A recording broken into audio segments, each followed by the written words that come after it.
Nails మీ health గురించి ఇచ్చే ఈ వార్నింగ్ సైన్స్ ని అస్సలు మిస్ చేయకండి. First, clubbing. మీ నెయిల్స్ కనుక ఇలా ఉంటే మీకు లివర్, లంగ్ లేదా హార్ట్ ప్రాబ్లం ఉండొచ్చు. Second, sub ungual melanoma. ఒక టైప్ ఆఫ్ స్కిన్ క్యాన్సర్ లో ఇలా చూస్తాం. Third, spoon shape nails. Iron deficiency అనీమియాలో ఇలాంటి నెయిల్స్ అనేవి ఉంటాయి. Fourth, pitted nails. ఎగ్జిమా లేదా సోరియాసిస్ అనే కండిషన్ లో ఇలా ఉంటాయి. Fifth, yellow nail syndrome. Chronic bronchitis అంటే లంగ్ ఇన్ఫెక్షన్ లో ఇలాంటి నెయిల్స్ అనేవి చూస్తాం. Sixth, Beau's lines. Uncontrol diabetes లో నెయిల్స్ అనేవి ఇలా ఉంటాయి. సెవెంత్, ఆంకోరెక్సిస్. రుమటైడ్ ఆర్థరైటిస్ లాంటి ఆటోఇమ్యూన్ డిసీజెస్ లో ఇలా ఉంటాయి. Eighth, Terry's lines. ఇవి ఏజ్డ్ వాళ్ళలో కామన్ అయినప్పటికీ క్రానిక్ హార్ట్ ఫెయిల్యూర్ లేదా లివర్ ఫెయిల్యూర్ లో ఇది చూస్తాం. Ninth, Muehrcke's lines.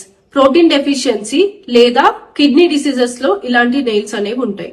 So nail చెప్పే ఈ వార్నింగ్ సైన్స్ ని ఇగ్నోర్ చేయకండి.